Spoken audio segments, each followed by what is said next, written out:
Hi friends, అందరూ ఎలా ఉన్నారు? సులువుగా ఈజీగా కోటీశ్వర్లు అవ్వడం వల్ల మీరు ఏం చేయగలరు అంటే ఒకే ఒక సూత్రం ఉంది, అది పాటిస్తే ఈజీగా కోటీశ్వర్లు అయిపోతారు. ఒకళ్ళు అవ్వకపోతే నాది గ్యారంటీ, నన్ను చెప్పించుకొని కొట్టండి. కాకపోతే పూర్తిగా వీడియో చూడండి. అని నేను చెప్పిన సూత్రాన్ని తూచా తప్పకుండా పాటించండి. ఫస్ట్ అయితే ఒక లైక్ కొట్టండి. ఈ వీడియోలోకి వెళ్ళే ముందు మీకు ఒక మధ్యతరగతి లక్ష్మణరావు గారి కుటుంబ కథా చిత్రం అయితే మీకు చెప్పాలి. అది చాలా చాలా బాగుంటుంది, ఇంట్రెస్టింగ్గా ఉంటుంది. లైక్ కొట్టి వీడియోని పూర్తిగా చూడండి. ఓకే, లక్ష్మణరావు గారికి ముచ్చటగా ముగ్గురు కుమారులు. ఫస్ట్ అబ్బాయి పేరు రాజు, 26 సంవత్సరాలు. రెండో అబ్బాయి పేరు నరేష్, 24 సంవత్సరాలు. మూడో అబ్బాయి పేరు సంతోష్, 22 సంవత్సరాలు. సో పెద్ద అబ్బాయి రాజుకి పెళ్ళి అయిపోయింది, 2 పిల్లలు ఉన్నారు. ఓకే, సో రెండో అబ్బాయి నరేష్కి మొన్నే పెళ్ళయింది అమ్మాయి. సో మూడో అబ్బాయి సంతోష్ ఇప్పుడే ఇంజనీరింగ్ కంప్లీట్ చేసుకున్నాడు, అయిపోయింది, బ్యాంకులో అయితే జాబ్ దొరికింది. సో అంతా బాగానే ఉంది, హ్యాపీ. చాలా అందమైన కుటుంబం, కలర్ఫుల్ కుటుంబం. అయితే ఇక్కడ వీళ్ళు ముగ్గురిని తల్లిదండ్రులు పిలిచారనమాట. నాన్న, మీరు కష్టపడుతున్నారు కదా, ఇప్పుడు మీరు అందరికీ జాబులు వచ్చాయి కదా, సో మీరు ఒక 5 సంవత్సరాలు మీరు సంపాదిస్తున్న డబ్బుని సేవింగ్ చేసుకుంటే నేను ఆస్తి పంపకాలు అయితే పంపుతాను అని చెప్పారు. ఎందుకంటే నాన్నగారు గవర్నమెంట్ ఎంప్లాయీ, చిన్న ఉద్యోగమే, కొంత ఆస్తి ఇల్లు అయితే సంపాదించారు. ఆ ఇల్లుని మొక్కలు చేసి ఇవ్వడమే, అంతే, ఇంకేం లేదు. సో కాకపోతే వాళ్ళ నాన్న వాళ్ళ అమ్మగారు పిలిచి చిన్న కండిషన్ పెట్టారు. మీరు ఈ 5 సంవత్సరాలు మీరు సంపాదించింది దాచుకోవాలి, అది ఎంత దాచుకుంటారని మీకే వదిలేస్తున్నాను అన్నారు. సో పెద్ద అబ్బాయికి జీతం ₹1,00,000. ఓకే, పెద్ద అబ్బాయి మంచి జాబ్ చేస్తున్నాడు, సో ₹1,00,000 జీతం వస్తాడు. సో పెళ్ళయింది, 2 పిల్లలు ఉన్నారు కాబట్టి ఆలోచించుకున్న ₹1,00,000 10% అంటే 10,000. కానీ 10,000 అవ్వదు, ఎందుకంటే కష్టం, ఇల్లంతా చూసుకోవాలి కదా. 5,000 చేసుకున్నారు, 5,000 దాచుకుంటున్నారు. 5 సంవత్సరాలు అన్నారు కదా వాళ్ళ అమ్మ నాన్న. సో నెలకి 12 నెలలు. సో నెలకి 12 నెలలు అంటే ఎంత అయింది? 12 ఇంటూ 5, 5 10 50, 5 2 10 అంటే 60 నెలలు. 60 నెలలు ఇంటూ 5 అంటే ₹3,00,000 దాచుకోవడానికి సిద్ధపడ్డాడు. వాడు ఒక బ్యాంకులోని దాచుకుంటున్నాడు, అయిపోయింది. సో రెండో వాడు మరి పెళ్ళి అయింది, ఆడికి జీతం 50,000. ఆడు చేస్తుంది సాఫ్ట్వేర్ ఎంప్లాయీ, అంతా వస్తుంది. సో గుడ్ న్యూస్ ఏంటంటే వాళ్ళ వైఫ్ది కూడా పనిచేస్తుంది. కానీ వీడు 50,000తో జీతం సంపాదించుకుంటున్నాడు. ఆ 50,000లోని మరి వీడికి ఇంకా పిల్లలు జల్ల ఏం లేదు కదా. సో 10 అంటే 10%, అంటే 50,000కి 10% ఎంత అయింది? 5,000 అయింది. సో వీడు 5,000 దాచుకుంటున్నాడు. ఎవడు? మన నరేష్. సో ఇంకా మన చిన్నోడు సిగురోడు, మన చంటోడు బొడ్డోడు సంతోష్ పాస్ అవుట్ అయ్యి బ్యాంకులో జాబ్ కొట్టాడు. కానీ అంతే ఇచ్చారు కదా, స్టార్టింగ్లోని 20,000 వస్తుంది. సో 20,000 వస్తే మనోడికి ఖర్చు ఏముంటుంది? 20,000 ఏడ్చేయాలి, కటింగ్లు అన్నీ పోయి వస్తాయి. వస్తారు అంటే వీళ్ళందరూ కలిపి ఒక ఇంట్లో ఉంటున్నారు, ఉమ్మడి కుటుంబం అందరిదని. ఎందుకంటే వాళ్ళ నాన్నగారు పెద్ద ఇల్లు కట్టాడు పల్లెటూరులో. సో అందరూ ఉంటున్నారు, అంటే సిటీ కొంచెం దూరంలో అనమాట, ఒక 60 కిలోమీటర్ల దూరంలోనే. సో అందరూ అందులో ఉంటున్నారు, హ్యాపీగా కుటుంబం అందరూ బాగానే ఉంది. అందరూ లోకల్ బస్సులు, సైకిళ్ళు, బస్సులు ఊరుకొని రోజు అప్ అండ్ డౌన్లు చేసుకుంటూ హ్యాపీగానే ఉన్నారు కుటుంబం. సో మనోడు ఏం చేస్తున్నాడంటే ఏకంగా 25%, అంటే 25% అంటే అంత 20,000కి 10% అంటే 2,000, 20% అంటే 4,000, 5% మొత్తం ఈడు ఒక 5,000. సో వీడికి కూడా అంతే, 5 సంవత్సరాలకి దగ్గర ₹3,00,000. సో ముగ్గురు 5 సంవత్సరాలు అయింది. కట్ చేస్తే వాళ్ళ అమ్మ నాన్న పిలిచారు. నాన్న ఎంతంత సేవింగ్ చేశారా మీరు అందరూ, ఇంకా ఆస్తి పెంపకాలు అయితే మొదలు పెడదాము అని అన్నారు. సో అమ్మ, నాకు 2 పిల్లలు ఉన్నారు, పిల్లం ఉంది, మరి బరువు బాధ్యతలు నాకు ఉన్నాయి కాబట్టి మరి నేనైతే ఇదిగో అమ్మ, నా జీతం ₹1,00,000 జీతంలో 5% సేవ్ చేయడం వల్ల నాకు 3,00,000 వచ్చింది. ఇంట్రెస్ట్లు మధ్యలో బోనస్లు కలిపి దగ్గర 4,50,000 అయింది అని ఇచ్చాడు వాళ్ళ అమ్మకి. 5 సంవత్సరాలకి మరి ఇంట్రెస్ట్ వస్తుంది కదా, వడ్డీకి, ఈ డబ్బుకి వడ్డీ, తర్వాత అన్నీ వస్తాయి కదా. సో ఆ విధంగా శాలరీ కూడా పెరుగుతూ ఉంటుంది. సో ఆ విధంగా ఇదిగో అమ్మ అని చెప్పి 5,00,000 వాళ్ళ అమ్మకి చూపించాడు. 4,50,000 చూపించాడు, 5,00,000 చిల్లర అనుకోండి. సో వాళ్ళు మన నరేష్ రెండోవాడు, అరే నువ్వెంత సంపాదించావురా మధ్యోడా అంటే, అమ్మ తన జీతం తనది, నా జీతం నాదమ్మ. ఎందుకంటే మరి అమ్మాయి కూడా పనిచేస్తుంది, వాళ్ళకి అమ్మ నాన్న ఉన్నారు కదా, మరి ఆ అమ్మ నాన్నని ఎవరు చూసుకుంటారు? మరి ఈ అమ్మాయి చూసుకోవాలి కదా. న్యాయం ధర్మం తప్పు. ఆ అమ్మాయి జీతం వాళ్ళ అమ్మ నాన్నలు చూసుకోవడానికి సరిపోతుంది. ఆ అమ్మాయి జీతం ఈ అబ్బాయి జీతం అసలు సంబంధం లేదు, అది న్యాయం. సో వీడు సంపాదించింది ఇదిగో అమ్మ అని చెప్పి, అమ్మ నేను మరి నాకు వచ్చిన 50,000 జీతంలో 10% అయితే దాచుకోగలిసానమ్మా. మరి నువ్వు చూసుకుంటే 5,000 దగ్గర దగ్గర నాకు కూడా, ఎందుకంటే ఈడు కూడా తీస్తున్నప్పుడు ఈ వడ్డీకి డబ్బులు అన్నీ కలిపి ఈడికి ఒక 5 లక్షలు అయ్యాయి. ఇదిగో అమ్మ 5 లక్షలు వాళ్ళ అమ్మ చేతిలో పెట్టాడు. అయిపోయింది. ఒరే చిన్నోడా నువ్వెంతరా సంపాదించావు సంతోషు అని వాళ్ళ నాన్న అంటే, నాన్న అన్నాళ్ళు 100 తోపు నాన్న, మనకేం ఖర్చులేం లేవు కదా, మామూలుగా కాదు, ఇదిగో మనం 25% అన్నారు. అంటే 20,000లో 25% అంటే అది కూడా అంతే అయ్యింది. సో మనోడికి ఆ డబ్బులు ఈ డబ్బులు వడ్డీ అంతా కలిపి ఈడు ఒక 5 లక్షలు ఇచ్చాడు. ఈడు కూడా 5 లక్షలు, మొత్తం అంతా 15 లక్షలు. భలే ఉంది అబ్బా, అందరూ సరిసమానంగా ఇక్కడ మీరు చూసుకుంటే పరిస్థితుల ప్రకారం సేవింగ్లో మనకి ఎంత చెట్టుకి అంతే గాలి. చిన్న చెట్టు చిన్న గాలి వేస్తుంది, పెద్ద చెట్టు పెద్ద గాలి వేస్తుంది. అది అందరికీ తెలిసిన సామెత. ఎంత చెట్టుకి అంత గాలి. సో పెద్దోడు పెద్ద శాలరీ ఉన్నా తక్కువ సేవింగ్ చేసుకోగలరు, చిన్నోడు తక్కువ 20,000 శాలరీ ఉన్నా ఎక్కువ సేవింగ్ చేసుకోగలరు. దానికలా కారణం ఖర్చుల ప్రకారమే మనం సేవింగ్ అనేది చేసుకోవాలి. అది చాలా నిజంగా వాళ్ళ అమ్మ గ్రేట్, బాగా చెప్పింది. సో మనందరూ సేవ్ చేసుకున్నారు. ఇప్పుడు కట్ చేస్తే ఏం చెయ్యాలి ఆ డబ్బులని ఆలోచనలో పడ్డారు కుటుంబం అందరూ. సో కుటుంబం అందరూ కూర్చొని ఈ 15 లక్షలు ఏం చేద్దామని ఆలోచిస్తున్నాడు. వాళ్ళ అమ్మ అడుగుతుందనమాట, అరే పెద్దోడా నువ్వేం చేద్దాం అనుకుంటున్నావురా? అయితే పెద్దోడు ఇది మన రాజు ఏం చెప్పాడంటే, అమ్మ మా అత్తోరింటికారా మంచి సైట్ ఉందమ్మా, 200 గజాలు కొనుక్కుంటానమ్మా అన్నాడు. మంచి పని, అందరికీ తెలిసిందే, జనాభా పెరుగుతుంది, భూమి తగ్గిపోతుంది, రోజు రోజుకి రియల్ ఎస్టేట్ తారాస్థాయికి వెళ్తుంది, కానీ ఎక్కడ పడట్లేదు. ఎందుకంటే జనాభా పెరుగుతుంది. జనాభా తగ్గిపోతే భూమి రేట్లు తగ్గిపోతాయి, కానీ జనాభా తగ్గట్లేదుగా, పెరుగుతుందిగా. ఇప్పుడు 1.4 బిలియన్ అంటే 140 కోట్ల జనాభా ఉంది. రేపు 200 కోట్ల జనాభా అయితే ఆ 200 గజాలు 5 లక్షలది 50 లక్షలు అవ్వచ్చు. సో మంచి పనేనమ్మా, మంచిది అన్నారు. అందరూ ఓకే అన్నారు. అంటే అందరూ కుటుంబం ఉన్నాక ఇలా డిస్కషన్ చేసుకోవడం వల్ల మంచి చెల్లు బయట పడతాయి. ఓకే అందరూ అగ్రీ చేశారు, మంచి పని అన్నారు, సూపర్. సో రెండో వాడు, ఎరా నరేష్ నువ్వేం చేద్దాం అనుకుంటున్నావురా అని వాళ్ళ అమ్మ అడిగింది. అమ్మ తనుజ ఉంది కదా, ఇప్పుడు తనుజ నేను రోజు ఆఫీస్ అంటే వీళ్ళు ఏం చేశారంటే విలేజ్ నుంచి అప్ అండ్ డౌన్ చేయలేక సాఫ్ట్వేర్ కంపెనీ దగ్గరలోనే ఒక అపార్ట్మెంట్ తీసుకున్నారు. అపార్ట్మెంట్కి 20,000, అపార్ట్మెంట్కి 20,000 రెంట్ కడుతున్నాం అమ్మ ఇద్దరం కలిపి. అంటే సగం తెల్లం ఒక 10,000, మొగుడు ఒక 10,000. అది పత్తేపడి మనకు అనవసరం, ఆలో ఏదో లాలూచి. కానీ సో ఈ 20,000 డబ్బు కట్టే కన్నా నా దగ్గర మంచి ప్లాన్ ఉందమ్మా అన్నారు. అదేంటారా అంటే, ఏం లేదమ్మా, డబ్బుకు వడ్డీ లేదు, ఇంటికి అద్దీ లేదు. ఇది ఎక్కడ సిద్ధాంతం అంటే అందరికీ తెలిసిందే. ఇప్పుడు వాళ్ళు 20,000 పెట్టి కడుతున్నారు, ఏది ఇంటికి అద్దె.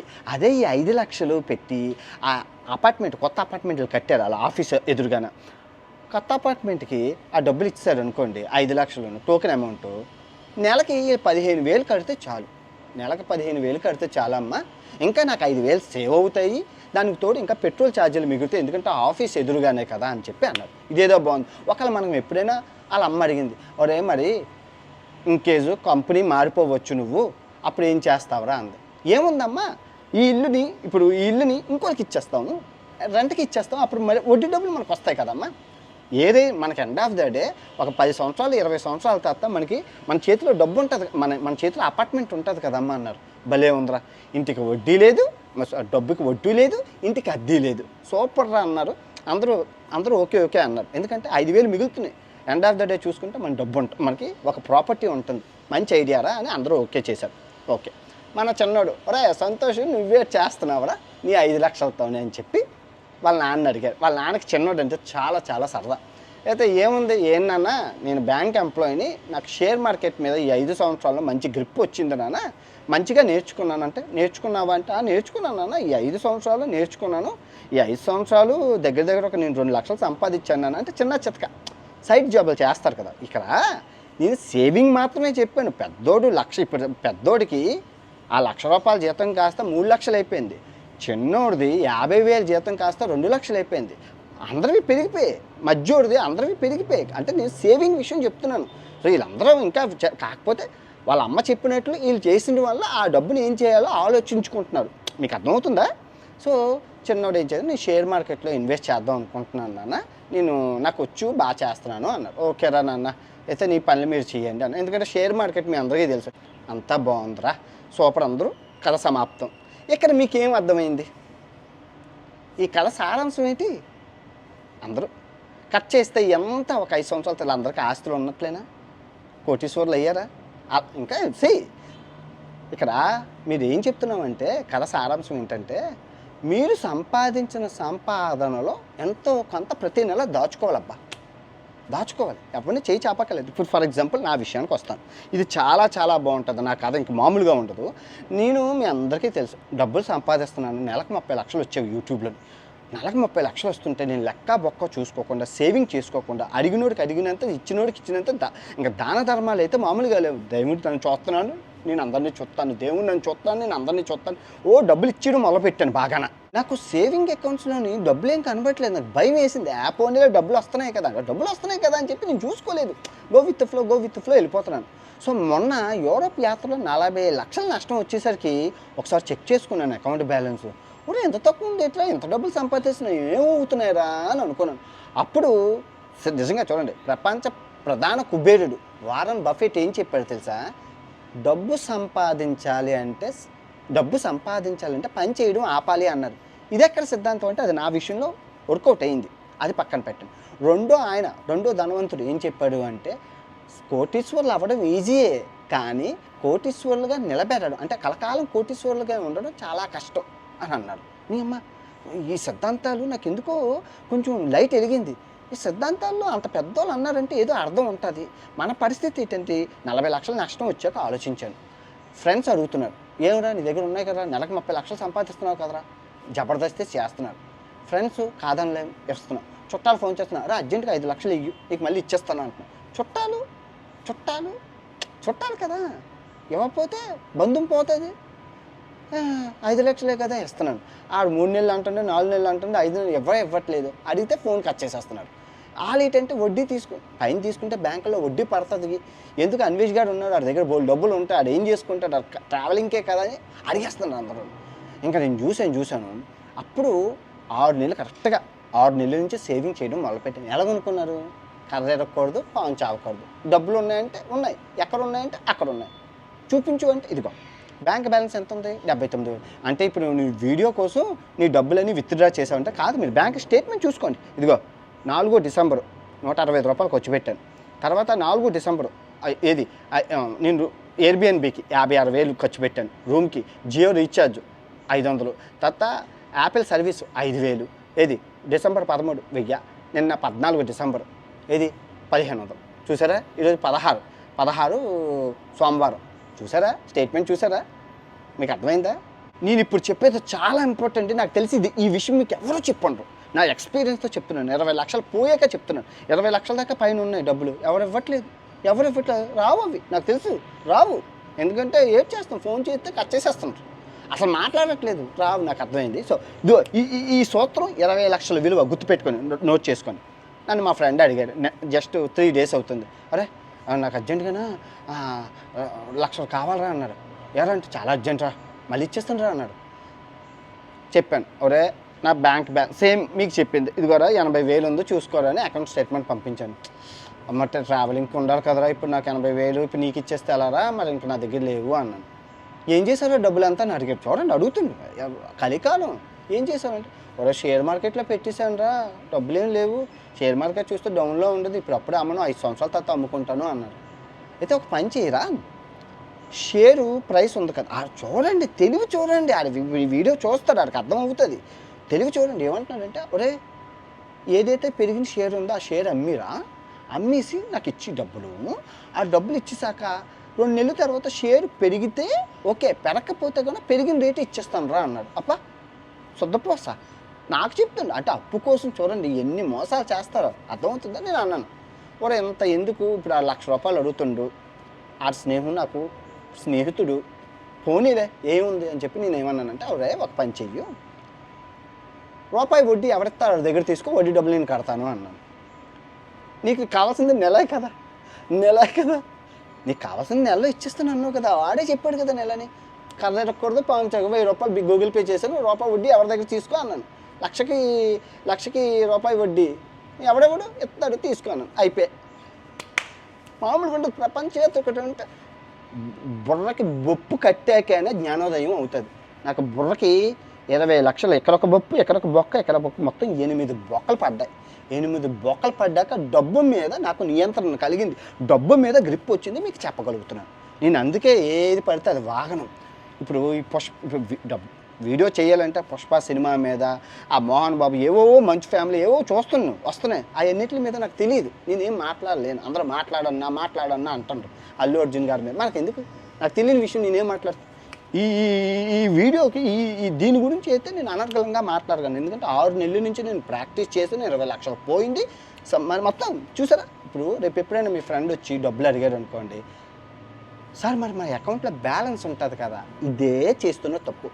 మీకు డబ్బు మీ చేతిలో ఉండాలంటే ఇంకో పర్ఫెక్ట్ ఎగ్జాంపుల్ చెప్తాను.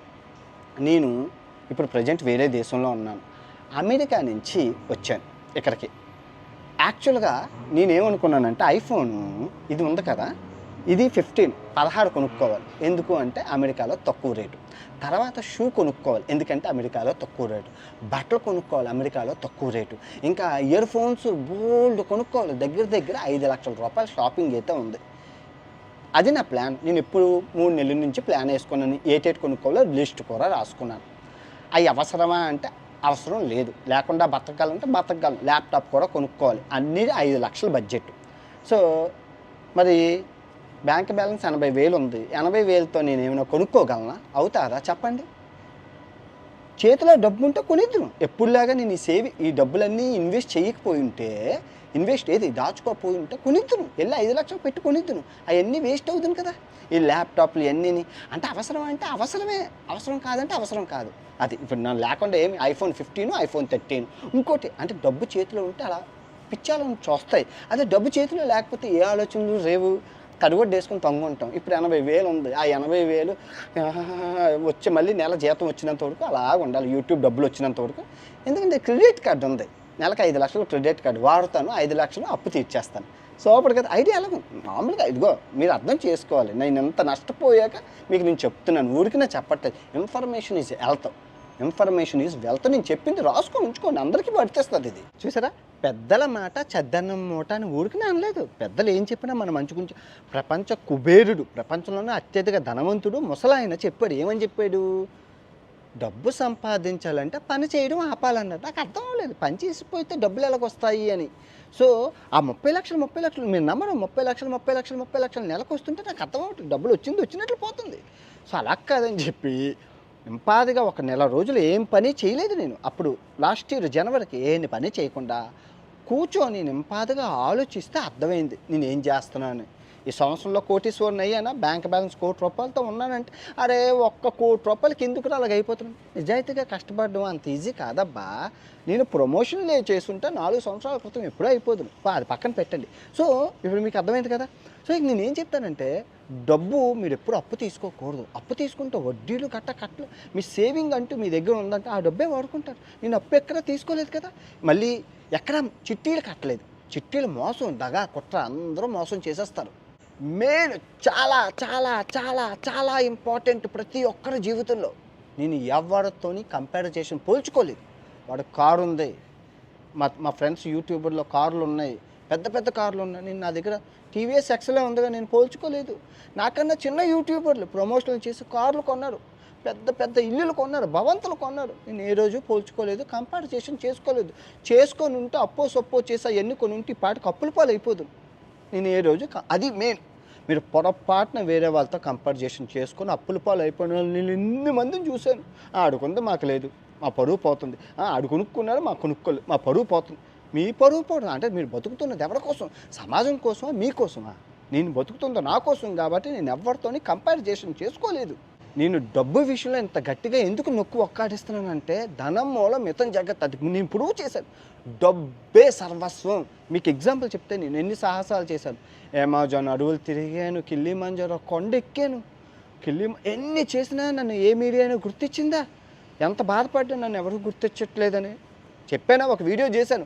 అందరూ అన్నారు, అరే అన్న మీడియా ఛానల్ గుర్తిస్తే ఏంటి, గుర్తించకపోతే నువ్వు ఆల్వేజ్ హీరో రా, అన్వేషణ తోపు దమ్ముంటే ఆపని అందరూ గుర్తించారు అన్నారు. అది చాలు. నెలకి 30 లక్షలు వచ్చా అన్నాను, 4 ఛానల్ గుర్తించారు. నెలకు ఇంకో 60 లక్షలు వచ్చా అన్నాను, 10 ఛానల్ గుర్తించారు. నెలకు 1 కోటి రూపాయలు అన్నాను, ఇంకా చూసుకో ప్రపంచం గుర్తించడం మొదలుపెట్టింది. ఇక్కడ నువ్వెన్ని సాహసాలు చేసినా నీకు ఎంత ప్రతిభ ఉందో ఎవరు గుర్తించారా? గుర్తించలేదు. డబ్బు ఉందని కానీ ప్రపంచం దాసోహం అన్నది. మీరు నోటీస్ చేశారా? అన్ని న్యూస్ ఛానళ్ళు సలాం అంటే గులాం అన్నాయి. ఎందుకన్నాయి? డబ్బు, ఇత్తులు, ధనం. ప్రూవ్ చేశానా? ప్రూవ్ అయిందా ఇక్కడ? గుర్తుపెట్టుకోండి, నేను యువతని ఎకనామికల్గా మీరు దారిలో ఉండాలని నేను ఆలోచిస్తున్నాను. ప్రపంచంలో డబ్బు కోల్పోయేది యువతే. ఎందుకంటే వాళ్ళకి రిస్క్ తీసుకునే ఫ్యాక్టర్ ఎక్కువ. ఉడుకు రక్తం వల్ల రిస్క్ ఎక్కువ తీసుకుంటున్నారు. మెయిన్ అతి పెద్ద రిస్క్ ఫ్యాక్టర్ ఏంటంటే బెట్టింగ్ యాప్లు. ఈ యువత అందరూ బెట్టింగ్ యాప్ల మాయలో పడి మొత్తం పోతున్నారు. పెద్దోళ్ళు ఆడరు, నా ఏజ్ వాళ్ళు ఆడరు, పెద్దోళ్ళు ఆడరు. ఎందుకంటే మాకు రిస్క్ తీసుకునే తత్వం తక్కువ ఉంటుంది. మా రక్తంలో రిస్క్ ఫ్యాక్టరీ అంటే మేము అంత బేగా బోల్తా పడం. కానీ యువత అలా కాదు, చిటుకులో పడిపోతారు. సో దాన్ని ఆసరా చేసుకుంటారు. అది దయచేసి అది పక్కన పెట్టండి. బెట్టింగ్ యాప్లు జోలికి పోకండి. ఇంకా స్టాక్ మార్కెట్ విషయానికి వస్తే నేను ఎందుకు మిమ్మల్ని యువతని కూడా నేర్చుకోమని అంటున్నానంటే, మీ పాకెట్ మనీతో నేర్చుకుంటారు. ఇప్పుడు స్టాక్ మార్కెట్ని మీరు ఆలికి ఈలికి 50,000 30,000 ఇచ్చే నేర్చుకునే కన్నా ఒక 5,000 పెట్టి డిమాట్ అకౌంట్ తీసుకొని స్టాకులు కొనుక్కుంటారు. పెరగడం చూసి మీకు ఒక అవగాహన వస్తుంది. ఒక 3-4 సంవత్సరాలు తరగడం చూసి అప్పుడు అర్థం అవుతుంది. నాకు ఇప్పుడు చూడండి, నేను స్టాక్ మార్కెట్లో నేను చెప్తున్నాను, నేను తోపు అంతే. ఇంకా నేను నేర్చుకున్నాను, నాకు వచ్చింది. సో మీరు కూడా అలా తోపులు అవ్వాలి. ఏముంది, 3,000 4,000తో స్టాక్ మార్కెట్లోకి ఇన్వెస్ట్ చేసుకోలేరు? తెలీదా? ఇప్పుడు ఫర్ ఎగ్జాంపులే నేను లాస్ట్ టైం నేను ఎంత చూపించాను, మీకు ఎంత చూపించాను? స్టాక్ మార్కెట్ వీడియో November 18 ఎంత చూపించాను? 23,000 చూపించాను. నిఫ్టీ 50 అప్పుడు 23,453 ఉంది. ఇప్పుడు ఎంత ఉంది? 24,766 ఉంది. అంత ఎన్ని పాయింట్లు పెరిగి ఎంత పెరిగింది చెప్పండి? మీరే చెప్పండి. 1,500 పాయింట్లు పెరిగాయి. 1,500 పాయింట్లు అంటే ఎంతో తెలుసా? ఎన్ని లక్షల వేల కోట్లు తెలుసా? ఎన్నిని అందరూ ఇన్వెస్ట్ చేశారు. సరే, అంటే ఇక్కడ మిమ్మల్ని ఫైనాన్షియల్గా ఆర్థికంగా ఏముంది? పొద్దున్న పెరిగి మీరు ఇన్స్టాగ్రాము, ఫేస్బుక్ ఆడిల్లు కట్టుకున్నారు. అదమ్ముండ సొల్లు చూసే బదులు ఏ స్టాక్ పెరుగుతుందో, ఏ స్టాక్ పడుతుందో, ఏం ఫైనాన్షియల్గా న్యూస్ తెలుసుకుంటే ఏం బిజినెస్. ఇప్పుడు న్యూస్ పేపర్ వచ్చేటప్పుడు అన్ని పేపర్లు వచ్చి లాస్ట్ మన బిజినెస్ పేపర్లోకి వెళ్ళి వేస్తే మీరు అర్షద్ మెహతా, విజయ్ మాల్యా పెద్ద తోపుకాన్లు అవ్వరు. ఎందుకు అవ్వరు? వాళ్ళందరూ ఏమైనా కోటీశ్వర్ల? ఎలాన్ మస్క్ వీళ్ళందరూ తోపు, అమెజాన్ వీళ్ళందరూ కోటీశ్వర్ల ఫ్యామిలీ నుంచి వచ్చారట. అందరూ పేదోళ్ళు కాదు, నేను పేదోళ్ళు కాదు, ఏటీఎం సెక్యూరిటీ గార్డ్ కడుగుని కాదు, వీళ్ళందరూ పేదోళ్ళు. అంత డబ్బులు ఉన్నోళ్ళు అయిన వాళ్ళు మీరు ఎందుకు అవ్వరు? కానీ మీరేం చేస్తుంటారు? ఫేస్బుక్ ఏదైనా గుంట డ్యాన్స్ వేసిందంటే దాని కిందకి వెళ్ళి ఫాలోవర్స్, లైకులు, కమెంట్లు. ఇదే మీ బతుక? ఇంకా జీవితాంతం ఇంతే. ఆడికి వీళ్ళకి కమెంట్లు చేసుకో, మా అన్న తోపు, మా హీరో తోపు, అంతే బతుక. మీరు బాగుపడరు, మీ ఫ్యామిలీని బాగుపడరా? మీ అమ్మ నాన్న బాగుపడడం మీకు ఇష్టం లేదు. మీరు ఆ హీరోలకి వాళ్ళు సీకుతారా? నిత్యం ఆ హీరో దొట్టుకొని సీకుతారా? మీరు బాగుపడాల్సిన అవసరం లేదు. మీకు ఆర్థికంగా ఏముంది? ఫేస్బుక్, ఇన్స్టాగ్రామ్ చూసే బదులు ఆ షేర్ మార్కెట్ న్యూస్లు గట్టా చూస్తారు. ఏమవుతుంది? మీరు కోట్లు పెట్టేస్తారు. 5,000 పెడతారు. 5,000 6,000 పెడుతున్నారా? నేర్చుకోవడంలో తప్పే ఉంటుంది. అందుకే నేను నేర్చుకోండి అంటున్నాను. ఎందుకు అంటున్నానంటే, అమెరికాలో ఉన్న ప్రతి ఒక్కరు షేర్ మార్కెట్లో ఉంటారు. ఉన్న జనాభాలో 50% మంది షేర్ మార్కెట్లో ఇన్వెస్ట్ చేసి డబ్బులు సంపాదిస్తారు. మన ఇండియాలో చూసుకుంటే 5% మిగతా వాళ్ళకంటే రాదు. మాకు ఆ ఎదమంటే ఆ సీరియళ్ళు, దిక్కుమాల షోలు చూసుకునేసరికి టైం తెల్లారిపోతుంది. మా హీరో గొప్ప, మా హీరో జిందాబాద్. ఆడిది పెద్దది, ఈడిది పెద్దది, వీడికి ఇన్ని వేల రికార్డులు. వాళ్ళు బాగానే ఉన్నారు, వేల కోట్లతోని వాళ్ళు బాగానే ఉన్నారు. మీ పరిస్థితి ఏంటి? పేదోడుగా అయిపోతున్నాడు. నా బాధ ఏంటంటే, నేను అమెరికాలో జాబ్ సంపాదించుకున్నాను. అందరికీ చెప్పాను ఎలా సంపాదించుకున్నారు. ఛానల్ పెట్టి అమెరికాలో నేను సంపాదించుకున్నాక జాబ్ 1000 మంది సంపాదించుకున్నారు నా వీడియోలు చూసి. అందరూ ఉన్నారు, ప్రూఫ్లతో సహా ఉన్నాయి. తర్వాత ఇప్పుడు నేను కోటీశ్వరుని అయ్యాను. మీరు ఎందుకు అవ్వకూడదు? ఎందుకు అవ్వలేరు చెప్పండి? ఎందుకు అవ్వలేరు చెప్పండి? టీనేజర్లకి మళ్ళీ చెప్తున్నాను, మీ అమ్మ ఇవ్వలేదు, మీ బాబు ఇవ్వలేదు, మా నాన్న అది కొనలేదు, ఇది కొనలేదు. అవయవాలు ఇచ్చారు, కాళ్ళు చేతులు కళ్ళు మంచి ఆరోగ్యం ఇచ్చారు, అది చాలు. దాంతో దేవుడికి దండం పెట్టి కాయా కష్టం చేసుకొని పార్ట్ టైం జాబులు చేయండి. నీ అమ్మ అమెరికా ప్రెసిడెంట్ కొడుకులు కూతుర్లు చేస్తాను పార్ట్ టైం జాబులు. కొన్ని లక్షల వేల కోట్లు ఉన్న పిల్లలు చేస్తాను పార్ట్ టైం జాబ్కు. మీకు చేయడానికి తిండికి తెకానా లేని వాళ్ళు మీరు పార్ట్ టైం జాబ్ చేస్తే మీ నామోషన్ ఏటవుతుందిరా? ఐస్ క్రీమ్లో, బాత్రూంలో, స్విమ్మింగ్ పూల్ క్లీనింగ్ ఏదో ఒకటి చేస్తారా? చేసి రూపాయి అది దాచుకోండి రా. దాచుకుంటే ఎండ్ ఆఫ్ ద డే మీరు ఒక ఏజ్ వచ్చేసరికి సర్టన్ ఏజ్ బోల్డ్ ఆస్తి కనుక దాచుకుంటే బోల్డ్ డబ్బులు కనబడతాయరా, ఖర్చు పెడితే కనబడవరా. మీరు ఎంజాయ్మెంట్ చేయాలి, అన్నీ చేయాలి. ఫైనాన్షియల్గా మీరు ఆర్థికంగా నిలబడాలి. ఇప్పుడు తల్లిదండ్రులు పేదవాళ్ళుగా పుట్టారు. ఇప్పుడు మా నాన్న సెక్యూరిటీ గార్డు, మా అమ్మకి ఏమీ తెలియదు అని చెప్పి నేను అలాగే ఉండుంటే ఏటి ఇవ్వలేదు అని ఈ స్థాయిలో నేను నిలబడేగానే. చదువుకోవాలి. Knowledge is important. నేర్పించే వాళ్ళు ఎంతగా లేరు. అన్ని ఇంటర్నెట్ ఫ్రీ ఉంది, చేతిలో మీ ఫోన్ ఉంది.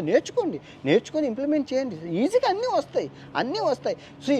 మళ్ళీ చెప్తున్నాను, సమయం డబ్బులు ఏందో ఎవ్వరు విలువెవరు, ఏకాఖాతర చేయరు. మీకు మళ్ళీ చెప్తున్నాను, డబ్బులు సంపాదించుకుంటే పెళ్ళం వస్తుంది.